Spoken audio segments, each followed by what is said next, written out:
గౌతమి పిల్లలందర్నీ పిలిపించి మాస్టర్ లేని స్కూలుకి మీరెందుకు వెళ్తారు అని మిమ్మల్ని మమ్మల్ని కలిపింది గౌతమే.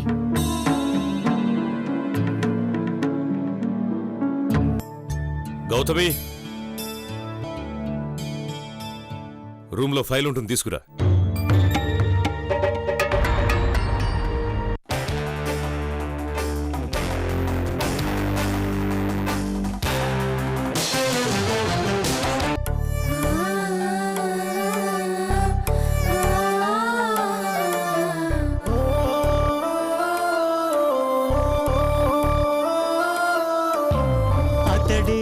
శిఖరం మనిషి బంగారం, మమతే అతని వరం, ప్రేమకు ప్రాకారం.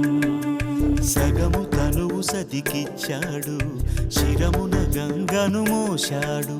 కరళజ్వాలను మింగినవాడు పరుల కొరకు తల వంచాడు, పరమశివుని తలపించాడు. శిఖరం శిఖరం శిఖరం శిఖరం శిఖరం శిఖరం శిఖరం శిఖరం.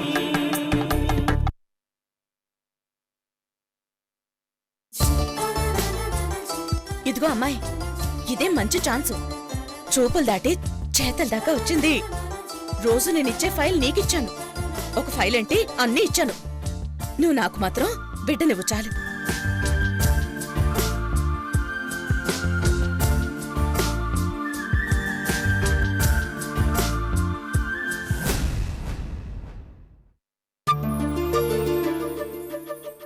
ఏంటలా చూస్తున్నారు, వేరే గ్రహాంతరవాసిని చూసినట్టు? అసలు ఆడదానివేనా నువ్వు? అంటే అమ్మని కాలేకపోయానని ఆడదాని కూడా కాదంటారా?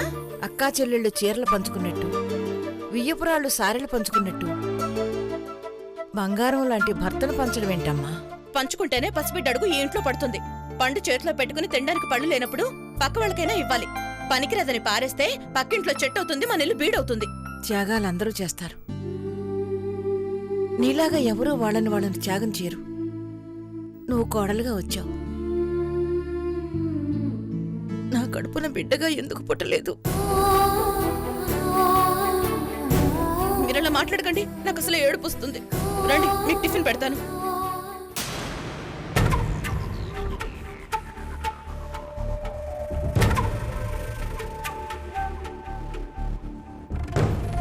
సో మీకేం తెలియదంటారు? ఓకే, హాస్పిటల్లో ఉండాల్సిన పేషెంట్ని మీరు ఇంటికి తీసుకెళ్లాల్సిన అవసరం ఏంటి? శారీరక చికిత్స అయితే హాస్పిటల్కే పరిమితం. నేను చేసేది మానసిక చికిత్స. సమ్ టైమ్స్ పేషెంట్స్ కండిషన్ని బట్టి వాళ్ళకి ట్రీట్మెంట్ జరుగుతుంది అన్న అనుమానం రాకుండా ఉండటానికి హాస్పిటల్ వాతావరణంలో ఉంచాం. దట్స్ వై నేను ఆవిడ్ని మా ఇంటికి తీసుకువెళ్ళాను. రైట్. మరి చికిత్స గురించి అంత శ్రద్ధ తీసుకునేవాళ్ళు పేషెంట్ కనిపించకుండా పోయేంత అశ్రద్ధగా ఎందుకున్నారు? అశ్రద్ధ అన్నది నా డిక్షనరీలో లేదు. తన బ్రదర్ తన దగ్గరే ఉన్నాడు కాబట్టి మరో పేషెంట్కి ట్రీట్మెంట్ ఇవ్వడానికి నేను ఊరెళ్ళాను.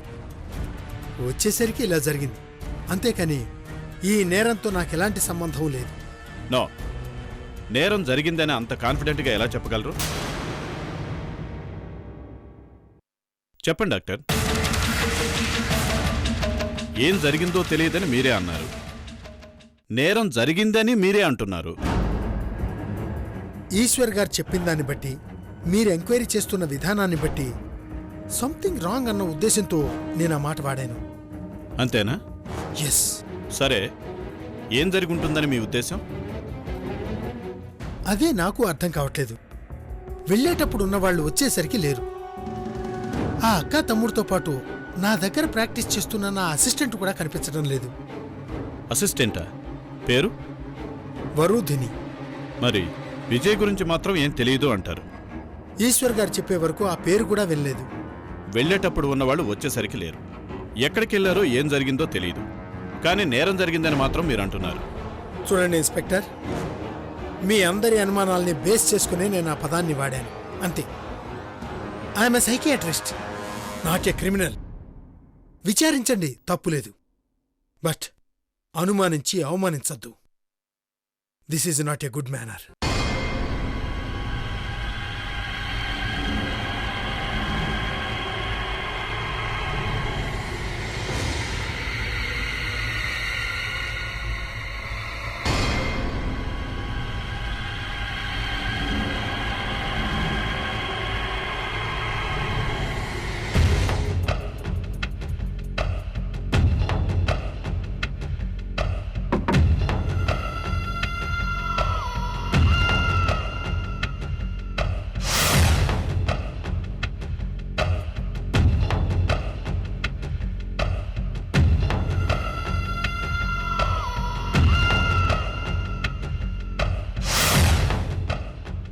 నువ్వేంటిలా వచ్చావు?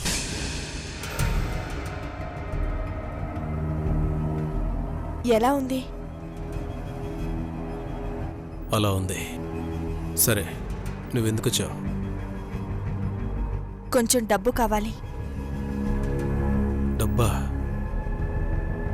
విజయ్ ట్రీట్మెంట్ ఇంకా పూర్తి కాలేదు. చేతిలో ఉన్న డబ్బు అయిపోయింది. ఇప్పటికిప్పుడు డబ్బంటే ఏ అకౌంట్లో లేవా? మనం ఇక్కడున్న సంగతి ఎవరికి తెలియదు వరుదిని. ఆల్రెడీ మన మీద కేసు ఫైల్ అయి ఉంటుంది. ఇప్పుడు అకౌంట్లో డబ్బు డ్రా చేస్తే పోలీసులకు మనమే ఇన్ఫర్మేషన్ ఇచ్చినట్టు ఉంటుంది. మరెలా? మన అవసరాల కంటే ఎలాగోలా అడ్జస్ట్ అవ్వచ్చు. ఇద్దరు పేషెంట్స్ ట్రీట్మెంట్కి కావాలి కదా. అక్కడ విజయ్కి, ఇక్కడ మీ అక్కయ్యకి. తెలుసు, కానీ మనం తొందరపడితే దొరికిపోతాం. ఆలస్యం చేస్తే మన చేతిలో ఆయుధాన్ని మనమే శ్మశానంలో పాతి పెట్టాల్సి వస్తుంది.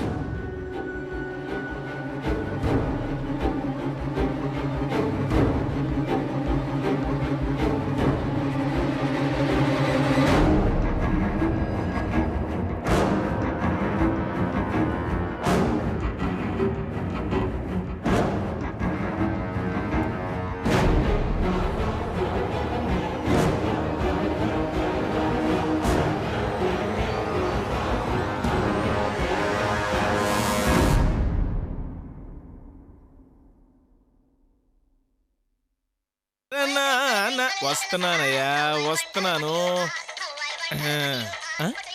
ఈడెవడు? అప్పు తీసుకున్నోడు అడ్రస్ లేకుండా పోయి అన్నోన్ నెంబర్ నుంచి చేస్తున్నాడా ఏంటి? చూద్దాం. హలో అశోక్. ఎక్కడి నుంచి? చొక్కాకి జేబుందా? ఉంది గాని అక్కడ డబ్బులు లేవు. ఆ జేబు వెనక గుండె అనే పార్ట్ ఉందా? ఆ పార్ట్ నుంచి. నేను అడిగింది తమరెక్కడున్నారని, నా గుండె ఎక్కడుందని కాదు. నేనుండేది నీ గుండెల్లోనే కదా కుబేరం. ఉండటానికి ఊళ్ళోనే చోట్లేదు, ఇక నా గుండెలో ఎక్కడుంటావు గాని విషయం చెప్పండి. సౌండ్ మారింది. ఏమండే, పరిస్థితులు మారినప్పుడు సౌండ్ కూడా మారుద్దండి. నీకు ఈ మధ్య మతిమరుపు కూడా వచ్చినట్టుందో కొంచెం. నాకా మతిమరుపా? హలో, ఎవరికి ఎంత ఇచ్చానో, ఎక్కడి నుంచి ఎంత రావాలో క్యాలిక్యులేటర్ లేకుండా నోట్ లెక్కలతో చెప్పేయగలను ఏమనుకున్నావు? నాకు మతిమరుపు రావడం ఏంటి? ఇచ్చింది గుర్తుంది, రావాల్సింది గుర్తుంది, మరి తీసుకుందో? నేనేం తీసుకున్నాను? అదేంటి, 10 లక్షలు తీసుకున్నావు కదా, ఏం తీసుకున్నానంటావేంటి? అసలు ఎలాగే ఇవ్వలేదు, కనీసం వడ్డీ అయినా ఇవ్వాలి కదా కుబేరం. గాలి చేతిలో పెట్టి దానికి మళ్ళీ వడ్డీయా? ఇదిగో, నీకు ఆ రోజే చెప్పాను టైం టు టైం వడ్డీ కట్టాలని. మైసూరు బజ్జీలో మైసూర్లా? అసలు ఇవ్వకుండా వడ్డీ అంటావేంటే? నాకు అర్థం కాదు. మాట మారుస్తున్నావు కుబేరం. నీకు 100కి 100 వడ్డీ అని చెప్పి 10 లక్షలు ఇచ్చాను. ఇస్తావా చస్తావా? ఏంటి నువ్వు చంపేది?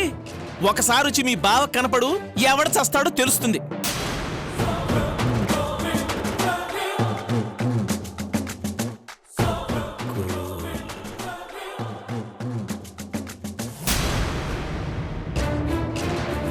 చావు లెక్కలనేవి మన చేతుల్లో ఉండవు కుబేరం, అవన్నీ ఆ పైవాడి చేతుల్లో ఉంటాయి. ఆ సంగతి ఎందుకులే, ముందు నువ్వు వడ్డీ సంగతి తేల్చు. ఇదిగో, నా నెత్తిని తీసుకున్న మధ్యపాపడి నా నుదుటిన నామల్లా కనిపిస్తున్నా ఏంటి? నిన్ను చూసి భయపడే రోజులు పోయినాయి అయ్యా. కుబేరం చూడు నాయనా, అన్నోన్ నంబర్ నుంచి అరిచి లాభం లేదు గాని పని ఏమైనా ఉంటే చూసుకో. అశోక్తో మాట్లాడుతున్నావు? అడ్రస్ లేని అశోక్తో మాట్లాడుతున్నానని నాకు బాగా తెలుసు. నంబర్ నుంచి మాట్లాడే ధైర్యం లేదు గాని పైగా బెదిరింపు ఒకటి. ఇబ్బంది పడతావు. అది కాదండి, అజ్ఞాతవాసంలో ఉన్న మీరు నేను ఇస్తానంటే మాత్రం బయటికి రాగలరా చెప్పండి? ఫోన్ పెట్టేయండి, వడ్డీలు వసూలుకి వెళ్తున్నాను, అనవసరంగా డిస్టర్బ్ చేయకండి. అరే పిచ్చోడా, అజ్ఞాతంలో ఉన్న అడవిలో ఉన్న పులి పులేరా? పులేషం వేసుకున్న ప్రతివాడు పులవ్వలేడు గాని నేనివ్వనయ్యా. ఏం చేసుకుంటావో చేసుకోపో. అంతేనా? అంతేనా? అంతే నర్నా.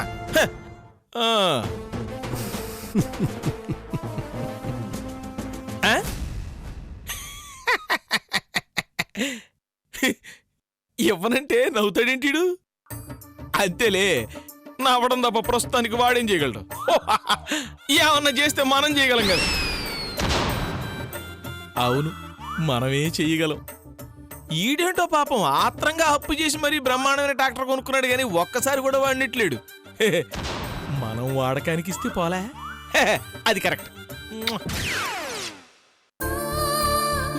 ఏది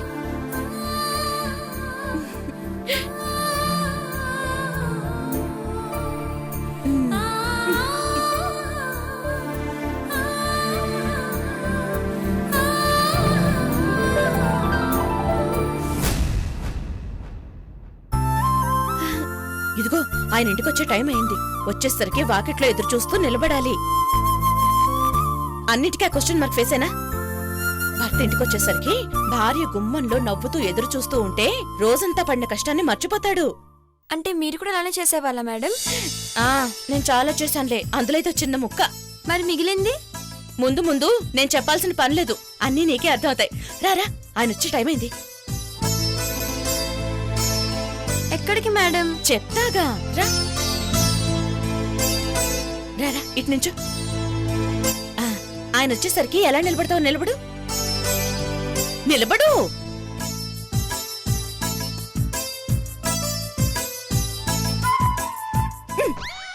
ఏంటది? స్టూడెంట్ బుద్ధి పోనిచ్చుకున్నావు కాదు, పాఠాలు అప్పచెప్పినట్టుందే.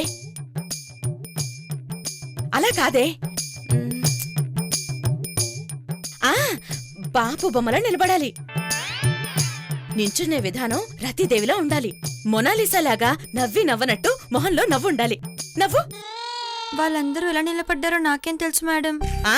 నాకు మాత్రం తెలుసా ఏంటి? నలుగురు చెప్తే నేర్చుకున్నాను. అయితే మీరే నేర్పియండి. కర్మ, ఇలా రా.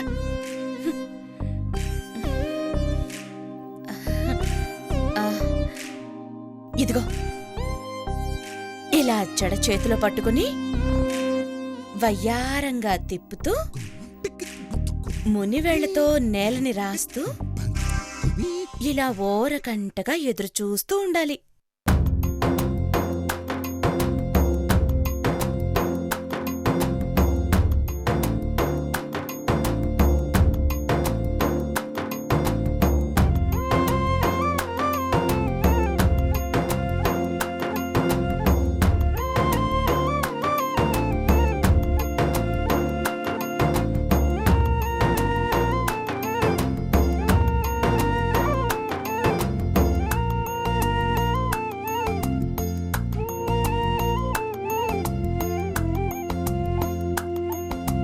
ఇలా నవ్వుతూ చూడాలి.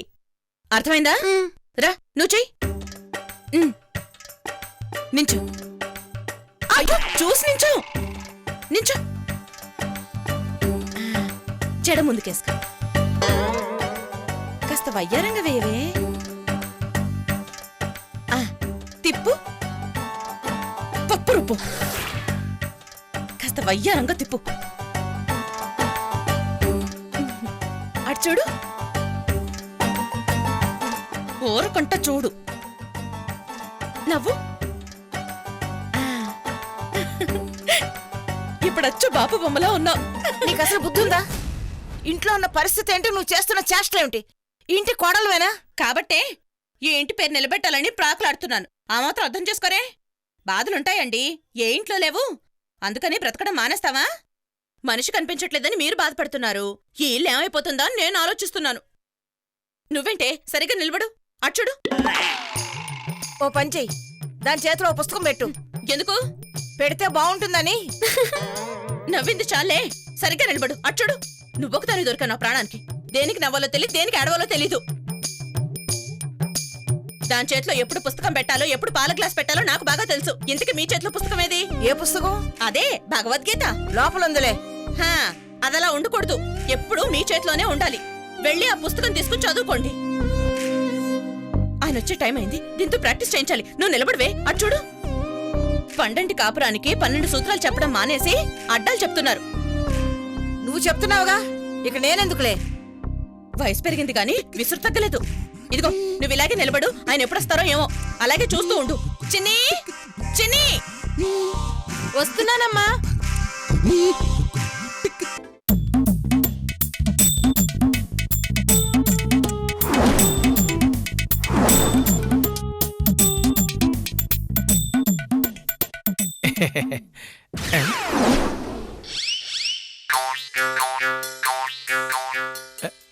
ఇదేంటి ఈ ఎడంకన్ను కిటికీ కట్టంలా టపటపా టపటపా కొట్టుకుంటుంది? కలియుగాంతానికి సింబల్ కుబేరాంతానికి సింబల్ ఏమో. ఏంట్రోయ్ ఎక్స్ట్రాలు మాట్లాడావంటే వడ్డీకి చక్ర వడ్డీ కట్టేస్తాను యాదవ్ అని.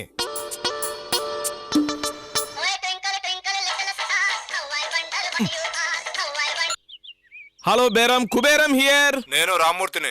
ఓరి నీ సిన్సియారిటీ తగలబడా, నువ్వు వడ్డీ కట్టాల్సింది రేపయ్యా, ఇవ్వాలి కదూ. రేపు లేదు ఎల్లుండేదు, అసలు మీకు వడ్డీ లేదు, అసలు రాదు. ఏంట్రోయ్ మందు దగ్గని మాట్లాడుతున్నావా? తాగాల్సి వస్తుంది, పురుగుల మందు. ఏమైందయ్యా? నీకు అవసరం అంటే 1,00,000 రూపాయలు ఇచ్చాను, వడ్డీ లేదు అసలు లేదంటావేంటి? అదంతా అనవసరం అండి. సచ్చే ముందు నా చావుకు నువ్వే కారణం అని ఊరేసుకొని చేస్తా. హలో హలో హలో హలో ఏంటి? నాకు ఇవ్వాల్సిన డబ్బులు నేను అడిగితే నా పేరు రాసేస్తాడా? హలో గురునాథం, వచ్చేస్తున్నానయ్యా, ఒక్క 10 నిమిషాల్లో నీ దగ్గర ఉంటా.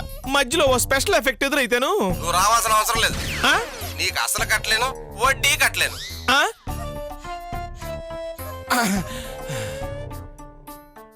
ఏంటి నా డబ్బులు కట్టలేవా? ఏంటయ్యా ఇది? నీ కూతురు పెళ్ళని కాళ్ళ వేళ్ళ పడితే పాపం అని 10 రూపాయల వడ్డీకి 2,00,000 రూపాయలు అప్పించాను. అదంతా నాకు అనవసరం. నాకు డబ్బులు ఇచ్చానన్న విషయం మర్చిపోకపోయినా అసలు వడ్డీ అంటూ ఇంటికి వచ్చినా ఊరేసుకు చేస్తాను. చచ్చే ముందు నా చావుకు కారణం నువ్వేనని రాసి మరీ చేస్తాను. ఇదిగో ఇదిగో ఇదిగో ఇదిగో ఇదిగో. వామ్మో వామ్మో, ఊరు మొత్తం ఊరేసుకునే ప్రోగ్రాం పెట్టుకుందిగా, ఇక నా పరిస్థితి ఏంటి?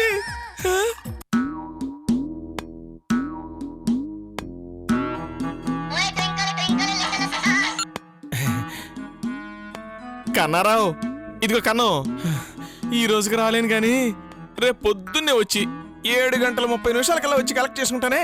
ఇదిగో ఆ డబ్బులు వాడుకోమాక, పక్కన పెట్టు. వడ్డీ ఇవ్వడానికి అది నేను ఫోన్ చేసింది.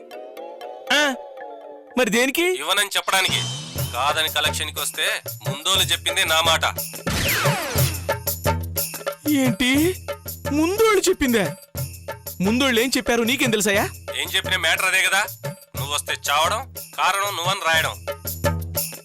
హలో కన్నో కన్నో కన్నో, వామ్మో ఈళ్ళెమ్మ కడుపులు మాడా. ఇది ఏమైనా గాంధీ గారి సూక్తంట్రా? ఇట్టే అందరూ కట్టకట్టుకుని ఫాలో అయిపోతున్నారు.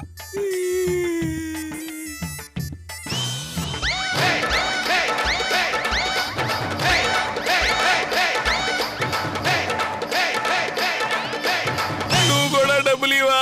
ఇవ్వను. ఒకవేళ నువ్వు అడిగావనుకో పురుగుల మందు తాగి చేస్తా. ఏం పర్లేదు. ఇదిగో ఈ మధ్యన డూప్లికేట్ పురుగు మందులు అమ్ముతున్నారు. నాకు ఇవ్వాల్సిన డబ్బులతో ఒరిజినల్ది కొనుక్కొని చచ్చిపోయా,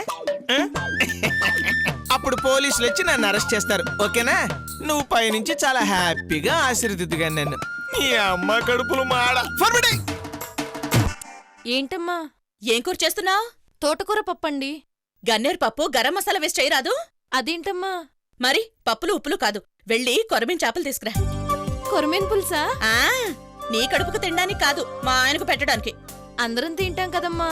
మనం తినడం కాదే, ఆయనతో తినిపించాలి. ఆయనకి బాగా మసాలా తగిలిస్తే గాని ఈ ఇంటికి ఫారెక్స్ డబ్బాలు రావు. అర్థమైందిలేమ్మా. నీ సిగ్గు చెవిడా, అందరికీ అర్థమవుతోంది, ఆయన గారికి తప్ప. సర్లే నువ్వు త్వరగా వెళ్ళి తీసుకురాపో. అలాగే అమ్మా.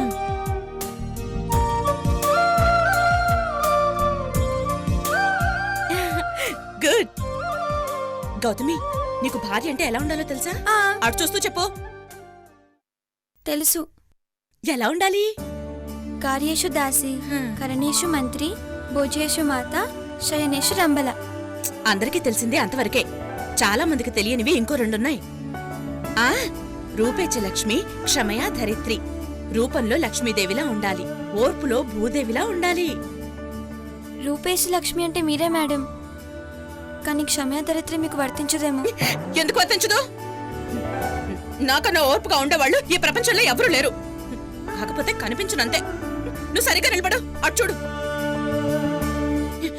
ఇదిగో ఆ వేలు రాయడం మాత్రం ఆపకే, రై అటు చూడు. నవ్వు ఆ.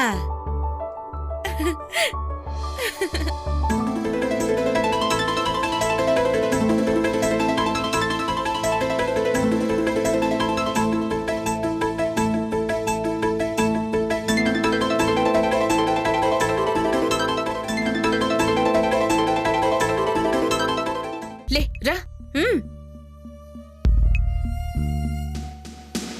వెళ్ళు. ఏంటి గౌతమి? నేను ఇక్కడ పడుకుంటాను మాస్టారు.